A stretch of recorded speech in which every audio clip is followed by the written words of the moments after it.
Virginia Postrel. Welcome to my podcast. My inaugural guest is Dean Ball, who writes a terrific Substack newsletter called Hyperdimensional and is a research fellow at the Mercatus Center at George Mason University, specializing in artificial intelligence and progress. In this conversation, which was recorded on September 9th, we talk about a lot of things. We talk about AI, of course, but we also talk about nuclear fusion and hard tech. We talk about the evolution of knowledge and the future of classical liberalism. And we talk about Dean's love for the philosophical writings of Michael Oakeshott. Let's get started. Hi, Dean. Great to be here. Thanks for having me, Virginia. Sure. Thanks for being my guinea pig. So, like a lot of people, I first discovered your work when you wrote a post on your Hyperdimensional Substack called California's Effort to Strangle AI. So, what was that all about? That was about a bill called SB 1047, which was introduced by a state senator named Scott Wiener, who represents the San Francisco area. So this is a state bill, not a federal bill. Right. But its ambitions are federal and indeed kind of international in some ways. The idea would be to regulate large scale, so what is called in the industry frontier AI models that are trained. Well, they've had different thresholds in different iterations of the bill, but the idea is the biggest models, and by any company doing business in the state of California. So if they have a single employee, if they distribute the model in California, etc. So this certainly would apply to anybody in the United States, certainly well beyond California's borders, and it could in theory apply beyond America's borders.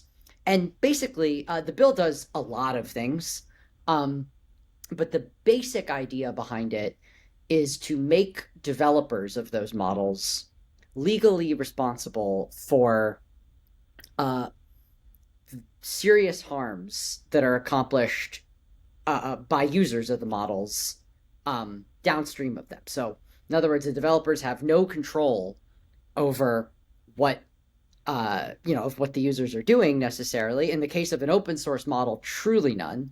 OpenAI can surveil your usage of their models because it's a closed source model and you're on chatgpt.com, which is their property. But there's also open source models where you can download the model and use it on your own computer or on your own, servers or whatever you want. And that way the developer can't see what you're doing at all. And yet this bill would make it so that developers of those very large models would be legally responsible for harms above $500 million. So one way to think about this is like, every cyber attack that's ever happened, by definition, has been materially enabled by the existence of computers and software. Right. And yet, so in other words, people have used laptops to accomplish well over $500 million in damage in single incidents. And yet, it's not as though Apple would be responsible legally for that, or the person who made the operating system, or the person who made the web browser, or the programming language, or whatever else. It's all just software made by other people. And so this is really not the way that liability has worked in software and in the computing industry more broadly, for the most part.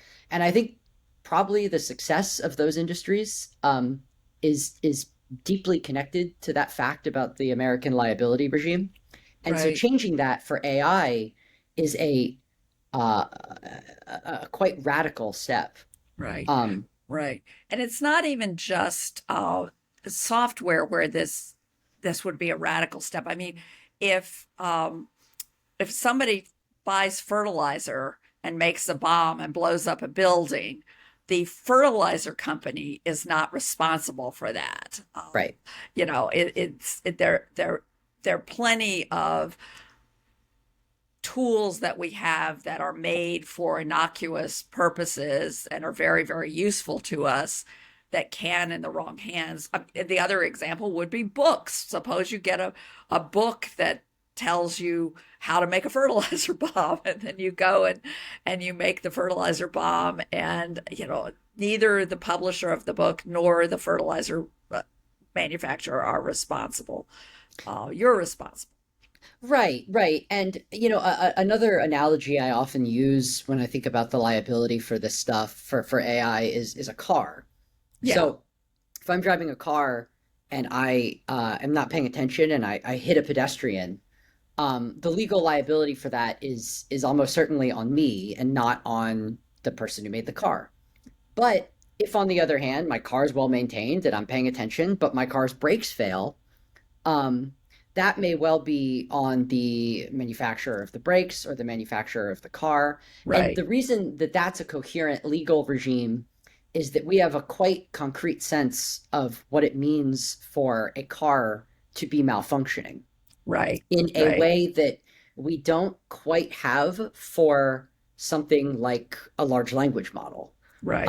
Right. Now, will we be able to develop technical standards over time like that? And also, certainly applying aspects of the common law in certain kinds of edge cases, to determine, okay, well, this really was like kind of a product defect that the user could not reasonably have been expected to know Right. about, and it caused some kind of harm. Sure, I think over time, we'll be able to build that, but that will be a time consuming and sort of complex technical problem. Right. And I Right. think rushing headlong into a liability regime like the one SB 1047 proposes is probably an unwise move.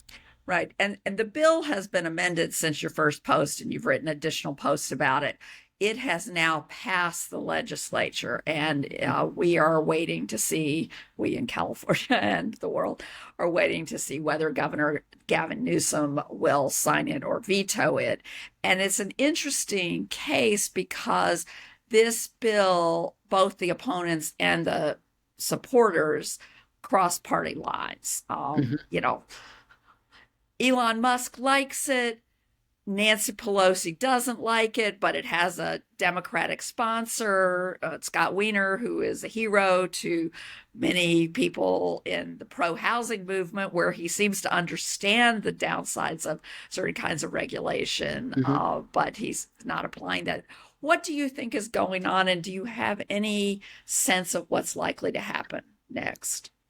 It's a great question. What's going on? We're seeing interesting political fissures kind of forming here. And I don't entirely know what to make of it yet.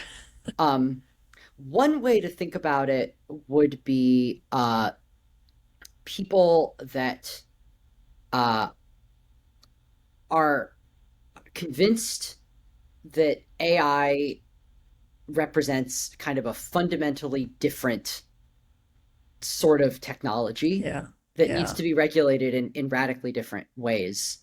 Um, And and Elon then, Musk falls into that category. I mean, yes, I, he I does. Yeah, reviewed the yeah, biography of him, and he's like been one of these AI catastrophists like since forever. exactly. And then there's other people who run a spectrum of people who are absolutely convinced that AI is not that kind of a risk, that Right. it's not like an atom bomb or something. And then I'd say you have people like me who are a little bit more in the middle and sort of just saying, look, I hear the arguments on both sides. Right now, the evidence seems to be, I can only react to what I see. Um, and the evidence from current models is that they don't pose that kind of a threat. And I would rather wait until models do start to pose more serious threats and kind of see what those are and make a law that's tailored specifically to that. Uh, I think the costs of regulating models in anything like the way that SB 1047 accomplishes it are very high. And so we should expect there to be a high burden of proof Right. for doing this. So that's kind of where I find myself, really more trying to foster more insight about these things rather than sort of pushing for government oversight. And then to answer your question on like where I see it going, um, my hunch is that Governor Newsom will probably veto the bill, um, big portion of the California delegation in Congress has spoken out against it, not just Nancy Pelosi, but more than that. Fei Li, who is one of the most respected AI researchers in the world at Stanford University, often called the godmother of AI, is also a vocal opponent. So I would be surprised, as is much of the tech industry, of course. But that kind of goes with that saying. Well, not exactly. We'll go to that, but finish your thought. Yeah. So I'd be surprised if Newsom signs it, but my confidence in that is not super high. Right. One of your points in the original post was that there are certain companies within not just the tech industry, but within the AI world who would benefit from this. That there's a kind of political economy here going on, that there's some interest group. Can you explain why any AI company would support such a regulatory bill? Yeah, well, so in theory, the kind of idea of regulatory capture would suggest that as legislation like this becomes law, the only companies that will be able to successfully comply and sort of have the cost structure to bear the legal risks associated with it would be the largest players. Now, of course, what the proponents of the bill would say is that it only applies to the largest players, which, fair enough. But one problem is that it disincentivizes those large players from ever open sourcing their models. And what may well be a problem for startups is that many of them might want to build on an open source frontier model made by like a company, Meta has made. Maybe you, for those who don't know, explain the difference between an open source AI model and a closed AI model. Of course. So open source, well, I'll start with closed source because that's the easiest thing to understand. So closed source is like ChatGPT, or another example of closed source software would be the software on an iPhone. You can't, for the most part, access the code that Apple wrote to make the software on your iPhone, and you cannot access in a AI model the equivalent of code is the weights of the model, which is basically the collection of numbers that define the model's capabilities and behavior. So in a closed source model, you can't access that. In an open source model, you can, and they're actually just they're put on on the internet and made available for free for download. It's essentially a big collection of numbers and a little tiny bit of code that you can use to implement the model. And that gives you a couple of benefits. First of all, like I was saying earlier, it prevents if security and privacy of what you're doing with the model is important to you, open source is ideal because the company that made the model can't surveil your usage of it. There's also additional flexibility you can get. And in addition to that, I think one maybe somewhat underrated or non-obvious thing is that it's also, open source is also very good for academic research, especially safety research. Because one of the things about neural networks is that we don't entirely understand how they work. And so you need access to the weights, which is like almost like doing an fMRI, like a brain scan of the model. You need that access in order to do good safety work, a lot of safety research a lot of the time. So there's all kinds of these benefits. And what SB 1047 almost certainly does is increase the marginal risk for any of these large players to release an open source model at the frontier of AI. So because you never know who might use it, and you can't track you can't keep track. Don't know what they're doing with it because it's on their computer and not on yours. Yeah, exactly. And so Meta has released, at this point, models that their most recent open source model series is called Llama 3. Almost certainly these models cost hundreds of millions of dollars to train. And you can just download the entirety of them for free on the internet. So So I think that would be a real problem for startups too. One thing that's interesting to note though on the regulatory capture point is that I actually don't think in this case that companies like, the big frontier labs, OpenAI, Anthropic, Google DeepMind, I actually don't think that they were lobbying for this bill. Ah, Um, so and where did it come from? I think it truly came from Scott Wiener, who is worried about, I think he's very genuine. Since I think he is sincerely concerned about AI safety, for one. And I think secondarily, Scott Wiener and California's legislature more generally certainly think of themselves as America's tech regulator. Yeah, They see that the federal government is not regulating here, and they see an opportunity to do it because they define any absence of regulation as inherently irresponsible, and so they right, see an opportunity to kind of play act as the adults in the room.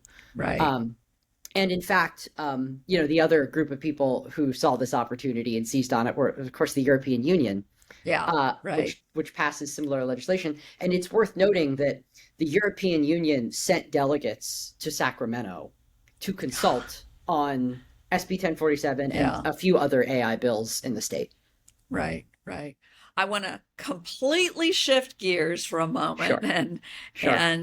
get you to talk a little bit about your career because you have a really interesting pathway to where you are now that is quite different from the graduate school to academia professor route, and also different from the path that we ancient folks who came up in journalism, like Jonathan Rausch or me or some of the folks at Reason, um, came through. I just want you to, tell people how you got to where you are. Yeah, sure. It's a weird and circuitous story for sure. So I was pretty interested in like computers and math and science and stuff like that in high school. Mm-hmm. Um, I also love the humanities, but I kind of went to college thinking that I was going to go into some kind of a STEM like Mm-hmm. field. And I stumbled into a reading group. It wasn't even a class. It was like an extracurricular reading group. My fall semester of my freshman year, where they were reading Friedrich Hayek, Ah, Constitution of Liberty, Road to Serfdom, things like that. And I had really no context for who Hayek was. I just kind of read the ideas and judged them from first principles, so to speak. And it turned out that I fell in love with them, and I thought it was these deeply elegant ideas. And my immediate intuition was that Hayek was more than just an economist; he was a kind of natural philosopher yeah, in I think the that's right. like in the 18th century sense of the term. Like he understood something fundamental about the way nature works, and economics is one growth one offshoot of that, but far from the only one. Right. So I would start, citing Hayek in papers and in class, and I realized that Hayek's ideas were not so well received by many, in the professors that I had, and from And where there, were you in college? Hamilton College is a Okay. school in upstate New York, Okay.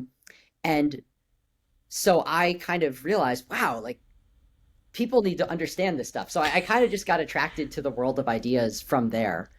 Um, and then after a few years of study, I ended up being a history major, intellectual history for the most Mm-hmm. part, and I fell in love with like the idea of urban governance. I had never thought about. It was a book called Triumph of the City by Ed Glazer that really Yes, I changed know me. that book and Um, Ed. yeah, And yeah. and I had just never thought about the idea that cities also had governments, and How did you think they? yeah, I just like That's just- I would have assumed that they did. I never thought about like, oh wow, like New York City has a whole, apparatus and right, like a right, police department bigger right. than some countries' militaries and Yeah, stuff like that. right. Um, so Ed Glazer was associated with an organization called the Manhattan Institute. And I interned there and got hired there to sort of do state and local policy, and then basically did management type of work at think tanks and other intellectual nonprofits for about a decade. Okay. And then decided that really the best and most lasting contribution I could make instead of management for my personal skill set would in fact be writing. So I shifted to writing basically in the last year. And at some point along this way, you spent, I guess, a year or so, maybe it was when you were in studying the work of Michael Oakeshott. And I wonder, Michael Oakeshott is even less well known to Americans than Friedrich Hayek. So I thought maybe you could explain who he was, why he attracted your interest, and what the connection was. Yeah, so I first read Oakeshott in college. It was the same group student organization that introduced me to Hayek. Few years later, I read Oakeshott and his book Rationalism and Politics. And I found Oakeshott to be just an incredibly beautiful thinker. And specifically this idea that he talked often about, rather than trying to build a systematic philosophy, he was interested in cultivating a sensibility. And he had a real skepticism of goals and plans and purposes and destinations and even origins, right? Things like that. And I found that deeply appealing and, again, quite resonant with things I had learned about the way nature works. He criticized Hayek, in fact, famously as having a plan for an unplanned society, which is a nice quip. So I wrote an essay about Oakeshott.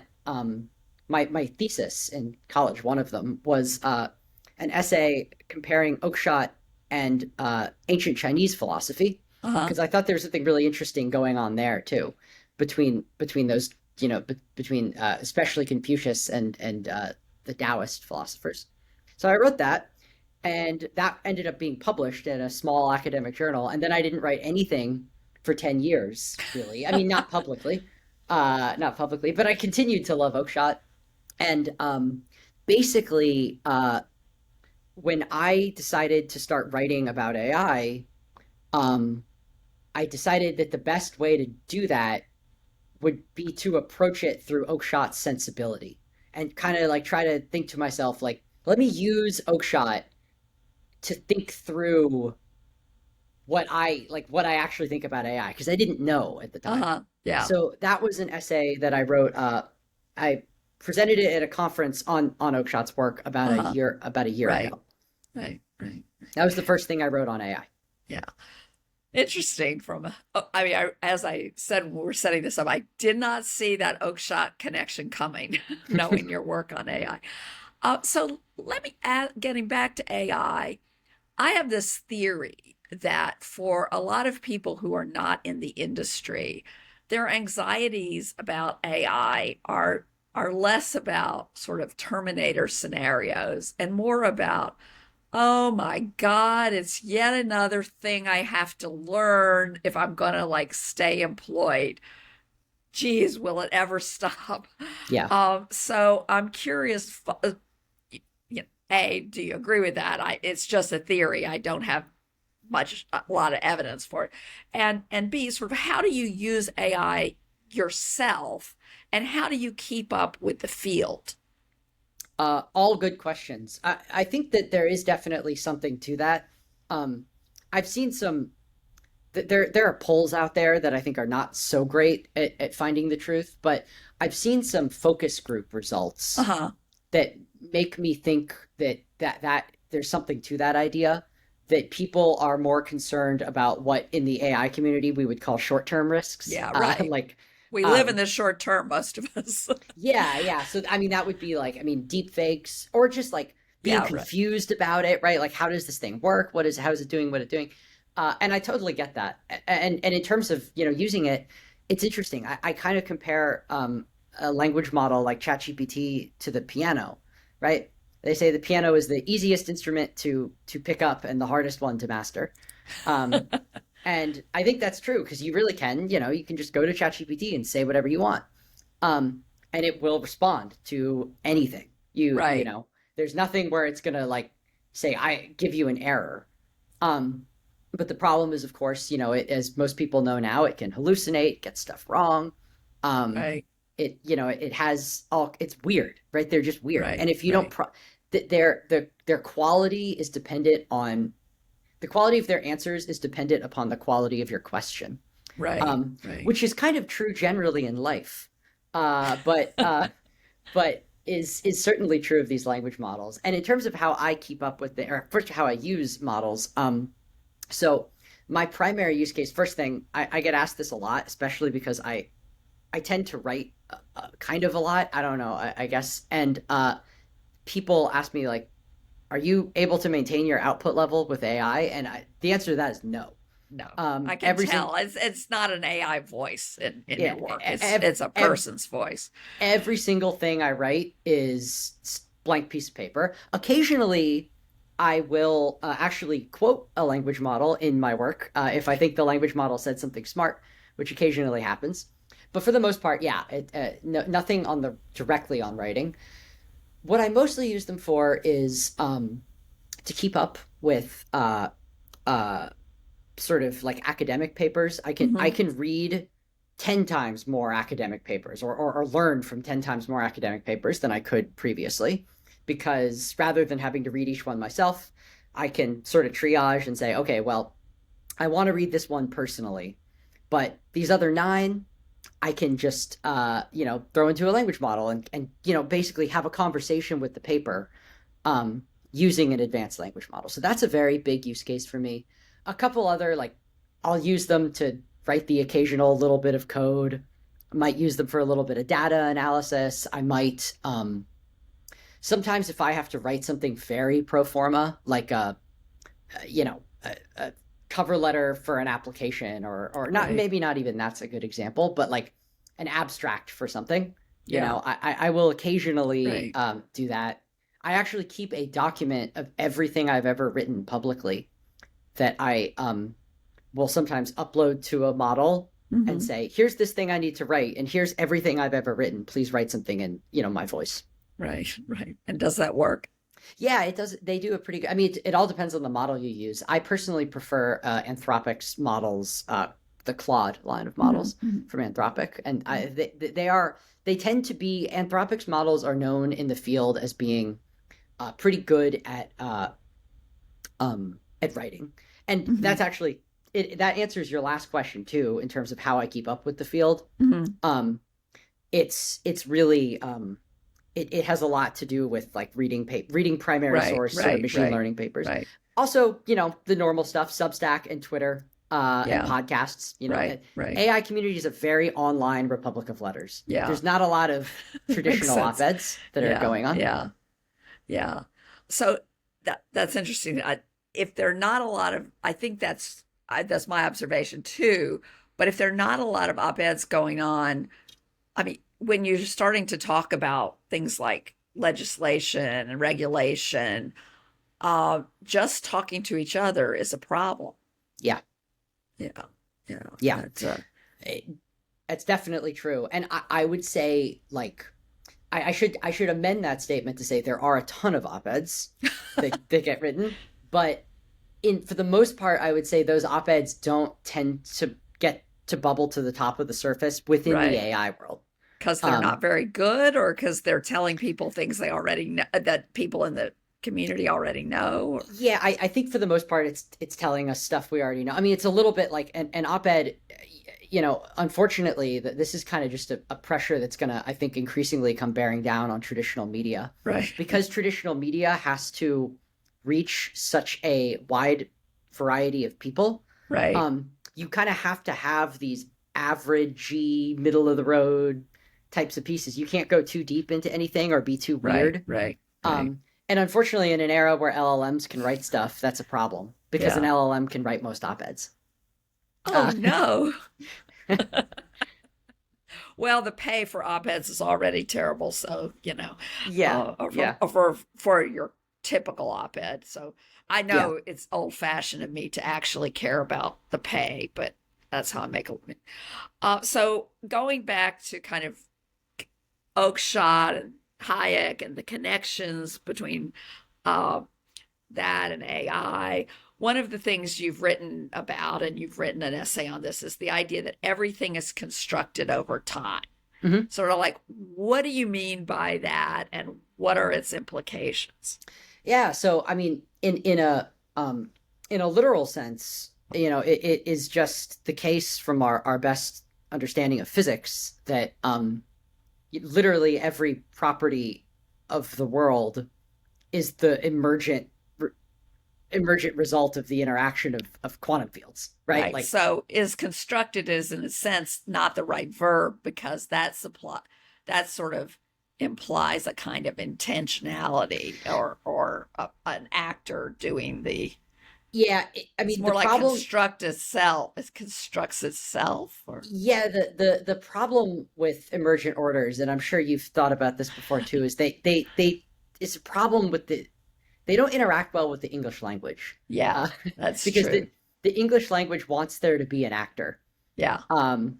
And so that is a problem. Now, I think, I would also say like that's true of, everything in the human world also is too. So like one thing that I think is just, it's like it's a difficult point kind of, but a lot of people in the AI world will talk about the future as though it's a thing that exists, right? Like, Right. what's going to happen in the future? And one of the points I try to make all the time is that the path between now and whatever point you imagine in the future is itself like being constructed in real time by Right. human actors and other things. Right. And so the future does not exist, right? Whatever future you're imagining, like, it does not exist. And there's like branching paths. And so yeah, when I would say like in a literal sense, that's true, but also I think in a sort of a broader sense, knowledge, right? Like knowledge is Right. Yeah. There's very few, and this is important for AI. I think there's this idea in the AI community of creating like an exquisite mind whose world model is so good that it could intuitively, like in the way that you intuitively know what the smell of cinnamon is, it could intuitively know what a protein is that cures cancer. Right. And I think that that's probably not how knowledge actually works. Right. I think that it's scaffolding and it's built over time. And so could we accelerate the acquisition of knowledge? Absolutely. And I think we will. I think that's happening right now. But can you make a godlike thing that can sort of in its brain conceive of nanotechnology sort of de novo? I don't, I'm skeptical of that. Right. Right. And one thing I think, just from a business standpoint, or, that this vision, this dominant vision, or dominant among the, I don't know what you call them, AI intellectuals, of a single, all-encompassing artificial mind. One thing I suspect it gets wrong, I mean, this is my theory, is that from a business standpoint, that's not what we're going to see, or from a consumer everyday use standpoint, we're going to see a lot of little specialized people taking these open source models. This goes back to our discussion of open source, and applying them to very specific circumstances, kind of using their local knowledge about, what is needed in a particular piece of, human reality, and making a little AI model. I don't know what you think about that, or if I'm thinking in the right categories. I think we will probably see both things. Mm-hmm. In the sense that, I mean, the goal of a company like OpenAI, Right. Or Anthropic, is to create artificial general intelligence. Right. Yes. And the problem with that is that we don't know what intelligence is. I don't think we have reason to be like, we call humans generally intelligent, but like, I don't know. I mean, I think that's a combustible definition of human intelligence. And so the idea of making it artificial is hard because we don't really know what the thing we're trying to make artificial is. So it's we're discovering that. I mean, AI, Right. the quest for AGI is in some sense a philosophical journey of like human self-discovery. Right. Um, and I think that we're learning interesting things all the time about that. And I think there's a reasonably high probability that the companies, these AGI companies will be successful in the sense that they will make a system that can do anything a person can do on a computer. Mm. Um, now, Anything, just to clarify in case people don't get it, anything a person using a computer can do. yes, Right. exactly. Right. Yeah. So, Not hit a baseball. right, exactly. I mean, maybe one day, right? Maybe we'll Yeah. also have embodied, the robotics is making progress too. Yeah. And that's an AI story as well. But yeah, I think what these companies are working on right now is like kind of think of as drop-in knowledge worker, automated Right. knowledge worker for any profession. Um, but there's a lot more to human intelligence than that, right? Mm-hmm. Our ability to model other people is really quite good, right? Like I can intricately tell you the details of like my friend's theory of mind, right? I have like a detailed theory of mind on everyone I'm close with. Um, but I don't really know, like I don't have a detailed theory of how the molecules inside of my desk are doing. Right. Right. So there's like different kinds of things that I think we'll excel at or not excel at. Um, and one other thing to consider is that if you think of the small AI models you're talking about as Right. tools, Right. well, once when and if you have general intelligence, one thing a general intelligence could do is make small models and Yeah. use them It's to true. do things, right? Yeah. It Yeah. could also work on itself, right? It could also Yeah. like work on AI, frontier AI research. So Right. Right. I think we'll see about that. I think it is kind of the big question Mm-hmm. to a certain extent, and I think it's at the moment outstanding. Yeah. So we touched briefly on the sort of physical world, and I want to pull together a couple things. One is you wrote a interesting essay about El Segundo. Hmm. And El Segundo, for those who are not from Southern California, is a separately incorporated town that's just south of LAX, the airport. And traditionally, it was the place where there was a lot of aerospace industry. There still is some, but there's not as much in the area as there once was. And for those who are fans of A Tribe Called Quest, it looks absolutely nothing like the desert town in that video, their El Segundo video, but it's near the coast and it's full of office buildings. It's pretty nice. Anyway, so you wrote a post about what's going on there now. Can you talk about that a little bit? Yeah, absolutely. So El Segundo has become a kind of hub for a small but growing community of what Silicon Valley calls hard tech startups. So that's defense technology, manufacturing, things like that.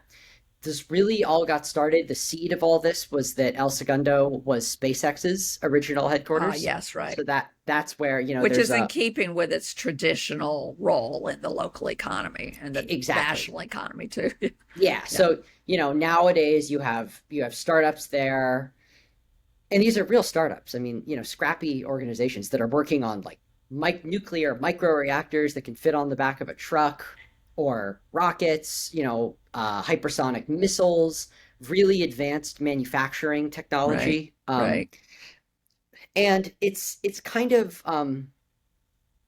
it's an interesting comparison with what I see when I go to Silicon Valley and San Francisco and the AI world, because the community in El Segundo, I would say, kind of skeptical of the generalist AI models, of ChatGPT Yeah. and stuff like that. Right. Not using them that much, Right.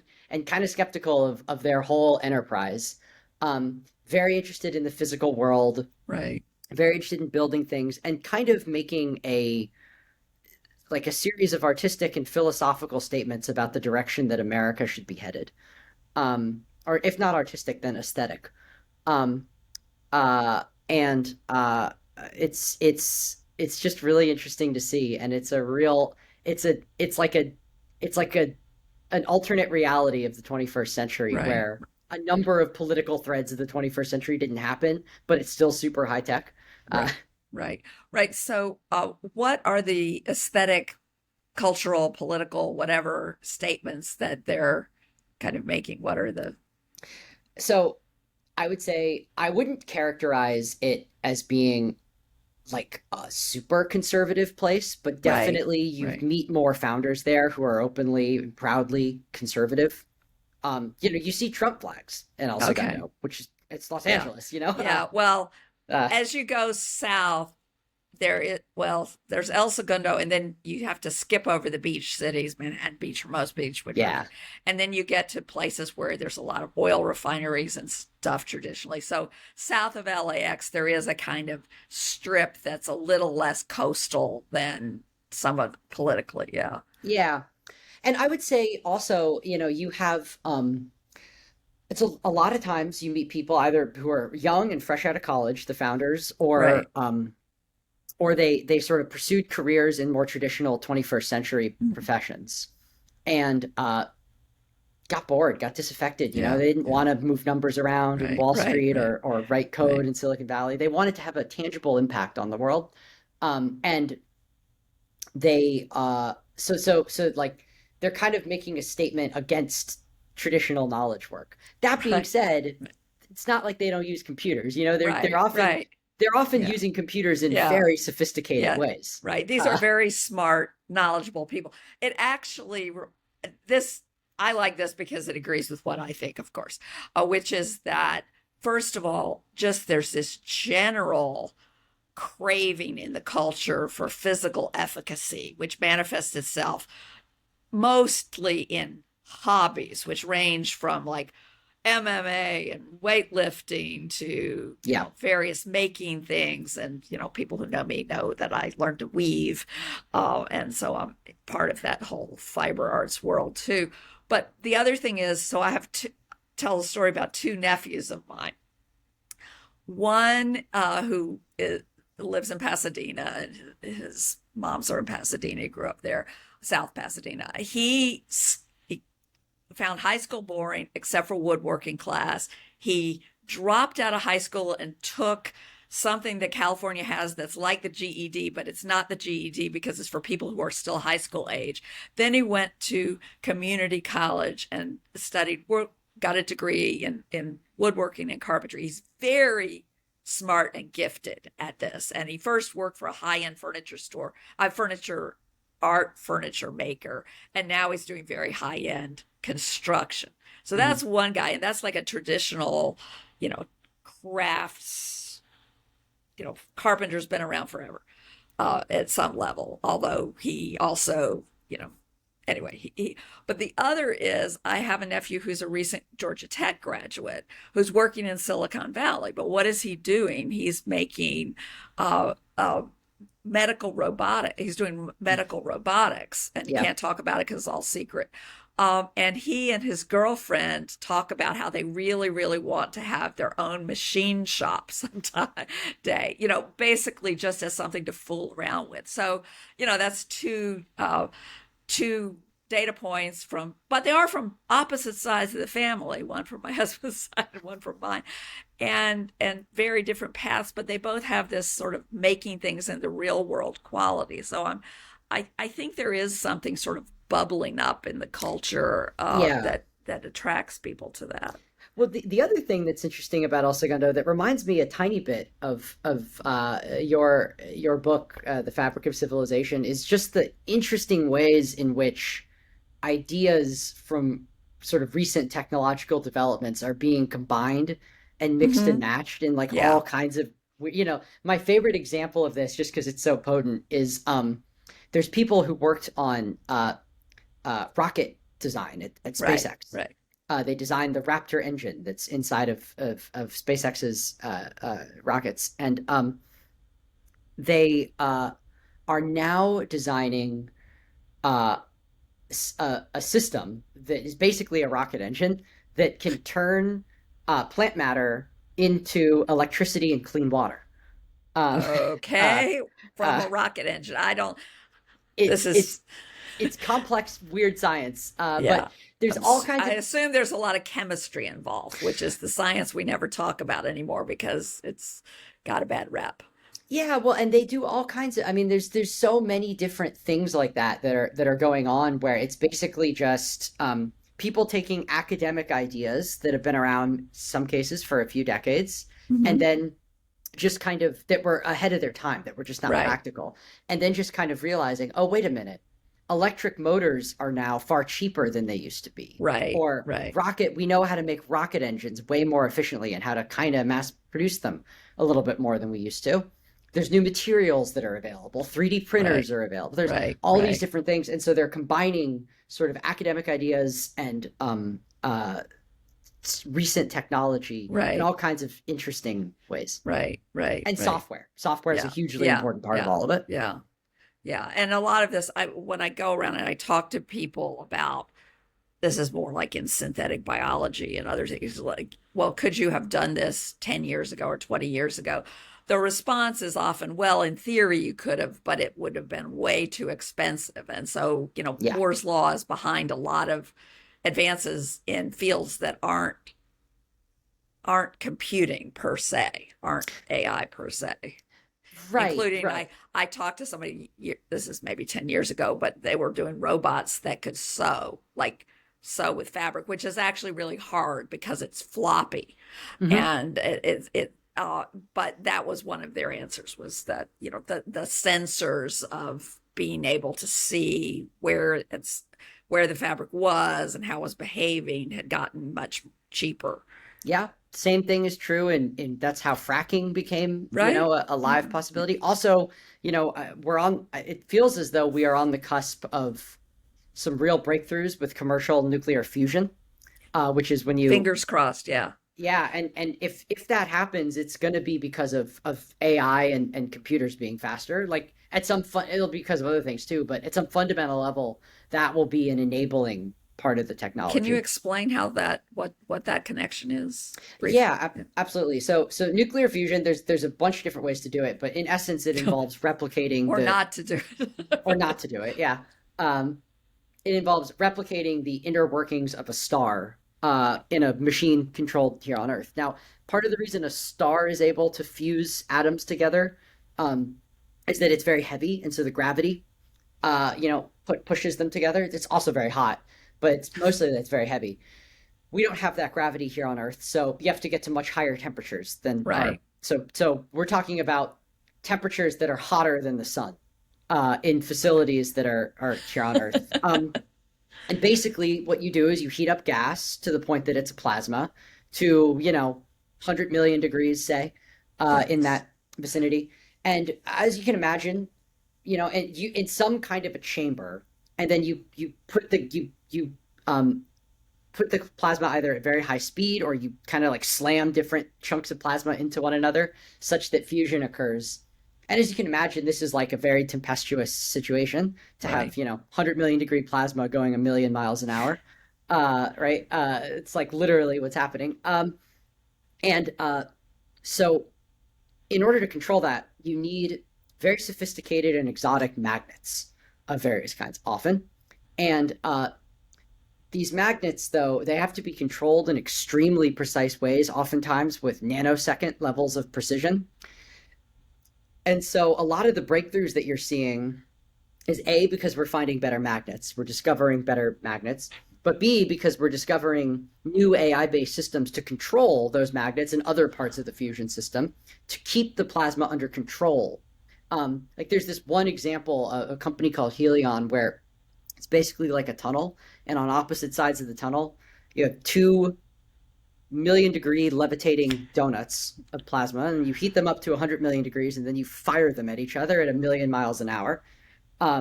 And you do that like 10 times a second, maybe. Eventually, is their hope. They currently can do it like once a second, maybe once every 10 seconds, something like that. Even But that, when you think about it, like, yeah, forget the fusion, just the fact that people can do this is really amazing. yeah, and to be clear, this all does happen, right? Like Yeah, levitating right. levitating 100 million degree donuts going at a million miles an hour is a thing that happens routinely Yeah, on here yeah, on Earth. Uh, but yeah, like lining that tunnel are these magnets, and they're just wired together with super dense, kind of like it, computing cables, the data cables, fiber optics that can communicate data to and from. And then there's AI systems that are controlling those magnets as it's going through a tunnel, which is not that big, maybe like 20, 30 feet at 1,000,000 miles an hour. And there's like a dozen magnets on each Yeah. side. So, I mean, you're talking about, And I'm just wondering, what are those cables made out of? yeah, Like, yeah, how do they not melt yeah, or sublime? Oh, yeah. yeah. It's well, because it's all on it's like it's really, what is the tunnel made out of? It's made out Yeah, of this right. very Exactly. impressive Yeah, right. material. Yeah, but it's really cool stuff. And it's kind of it's a story about material science and AI. Yeah, yeah, right, right. Yeah, and I'm very into materials, and have a new article out about materials libraries, which is a very different sort of materials, really, or coming out of design, product design or interior design. But that was part of an initiative for Works in Progress of assigning a lot of articles to other people about materials as Oh, well. cool. That's so let me just look and see what I haven't asked you that I want to be sure. Oh yes, okay. Back to your career. I so you work at the Mercatus Center, Hmm. which is a think tank at George Mason University. The director is Tyler Cowen, whom I'm sure many people know the work of. And to me, Mercatus is very mysterious because I know that there are people who are on the faculty at George Mason who are affiliated with the Mercatus. And then there are a lot of people like you who may or may not, but often don't have PhDs, but are doing sort of intellectual work.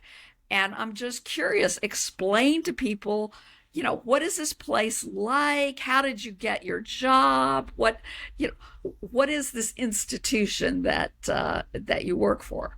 Yeah, so it's a really cool place that kind of focuses on a fascinating diversity of issues, a sort of very, if you know Tyler Cowen, a very Tyler-esque pastiche of of different things.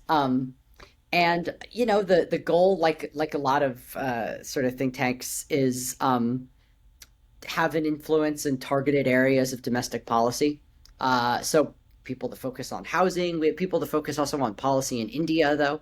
So Yeah, not just right. I've, domestic. I've, I've been on Shruti's podcast, which was great. Yeah, Oh, cool. Yeah. yeah, And so it's a wonderful place. I got my job here in some fundamental way, I think, by emailing Tyler Cowen posts to my Substack until he hired me. But and but yeah, basically, I mean, pretty much for yeah, me, it was like I realized that if I wanted to get hired by a place, I had this essay on Oakshott that was like 30 right, pages. And then I adapted that into something that got accepted at a journal called National Affairs. right. And Yeah, then I thought I could maybe get hired on the basis of that. And it turned out like, no, not really.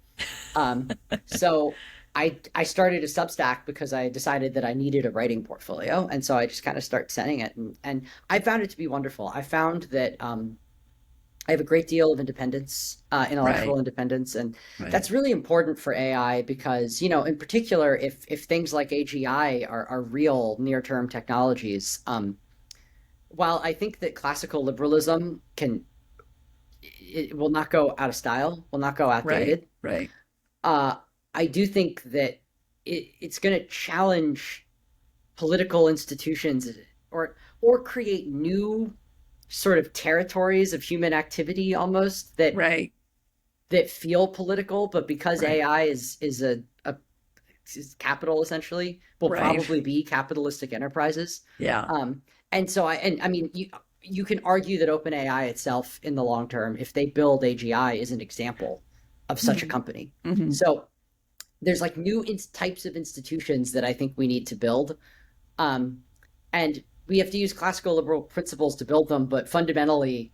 very few classical liberal thinkers will have ever contemplated this kind of thing. Right, So right. you it Yeah. So I think Yeah, that having yeah, intellectual freedom, in other words, is very important right, for this right. area in particular, because it's not like an area where it's a little more predictable what the kind of pro market response would Yeah, be. like housing or something, which, Yeah. yeah, yeah. And Build more of I it.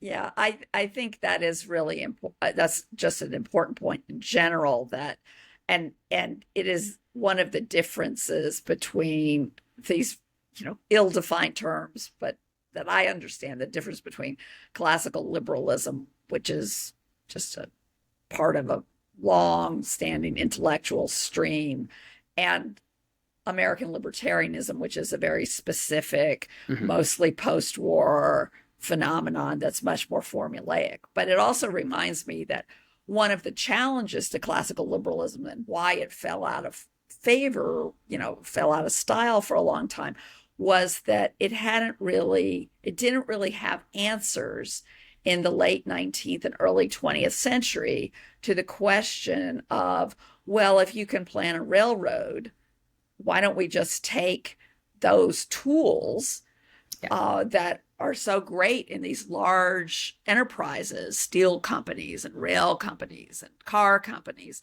and apply them to the whole economy and make it more efficient, and all of these things. I mean, that was a line of reasoning in the early 20th century, and it starts in the late 19th. And classical liberals didn't really have great answers to that until, I would say, until Hayek started thinking about the uses of knowledge in society and that sort of thing. And so you're anticipating something similar, I think. There are people who also think that AI will kind of enable like new levels of central planning. Right, exactly. And I'm Yes. skeptical of that for the following basic reason, that I actually think that neural networks are like the ultimate revenge of the classical liberals in a certain sense, because there's all these things, right? All these like the prediction of protein structures, or the state of plasma in a nuclear fusion reactor. Right, There's really things in nature that, we have equations, we have mathematical right, equations, and we right, have rules that theoretically govern how stuff works right, in a kind of Newtonian way. right. And it turns out that when it comes to a complex system, those rules are oftentimes approximately useless in allowing us to make useful predictions Yeah, about what will happen, right? Like, and the reason for that is that they are emergent orders. And right, it turns out that like what you need is not to use computers to find new rules. You create an emergent order that can understand the emergent order, which is what a neural network is, right? And a neural right, network is right. itself it's kind of a self-adaptive emergent Yeah. system. And so yeah, like how do you um I think that that's interesting. I think that that's like a really deep and interesting fact. Yeah, It yeah. probably says also like that's how we work too, right? Right, We don't right, learn rules to a girl who's learning to catch a football or a baseball is not learning the laws of physics to do so. right, right, right. Yes.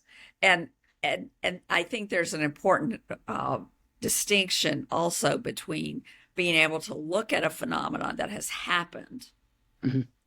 and explain why it happens, which might be difficult, a very difficult question in itself, but it is more likely to be possible than to predict what will happen. Yeah. So, and of course, your explanation may or may not be correct. That's the other thing. But I Yeah. do think that biologists and economists do like know real things about the world, but that doesn't mean they can necessarily predict all the things that will happen. What? Yeah, and there's this strange disconnect that I don't entirely understand, where it kind of feels like the science community stopped communicating new things to the public like 50 years ago. New deep truths. Not there's little things, right? Oh, CRISPR, things like that the public is Yeah. aware of. But like when Einstein communicated to the world, he was communicating something that was like very deep about the Right. nature of our universe. Right. And I think that those lessons, they became very complicated. They became kind of unappealing. But it kind of feels like starting just after Einstein, that stopped happening. And so there's all these things that biologists are well aware of Yeah. Right. that, that the public still thinks, oh, well, you kind of have this intuitive sense that, oh, well, maybe we can just come up with like a list of rules that define protein folding. And it's like, Right. no, probably not. Like Well, to be fair, the general public has no idea that there's such a thing as protein that's folding, that's which may fair. get to your point that about science communication. Yeah. No, that's fair. But anyway, well, we're coming to the end of our hour, and I want to ask you sort of a very general question, which is, aside from reading your Substack, which I highly recommend, what do you recommend people to read? Not necessarily to understand AI, but just like, what do you think is great reading? Could be books, could be online places. Yeah, I mean, I would have to say Oakeshott would be on the list. His book Rationalism in Politics would absolutely be a recommendation. Um, I think that there's so many great Substacks on the right now that it'd also be Talk hard for about me. an emergent order. Substack is itself Yeah, a great example of that. completely. Yeah, completely. I think that in that category, I would certainly put Brian Potter, the Substack Yes, Construction Physics. It's all yes, it's about different terrific. different things in the physical world. That's a Yeah, wonderful one. Patrick McKenzie, Patio 11 as he's known, his writing on sort of the financial services industry and how things actually work is great. That's not a Substack, but it is a kind of similar format. A lot of people like that. There's yeah. there's so many good ones. You don't have to give an exhaustive list. We know you read tons and tons of stuff. I just want to, help listeners find new things that might Let me interest them. let me give one other book that I think is just that came out recently that I think is worth reading. It's called How Life Works by Uh, Philip Ball. yeah, No relation to me as far as I know. Um, Philip he was an editor at Nature for a long yeah, time, and so he's not a professional biologist, but he's been exposed to a lot of different science, and he just wrote this wonderful book about sort of how we should think about life and how biological what kind of actually he's doing what I was just saying. He's communicating deep truths about science in a way that is it's not the simplest book in the world. It is fairly complicated, but I think that a curious reader will be able to will get a lot from it.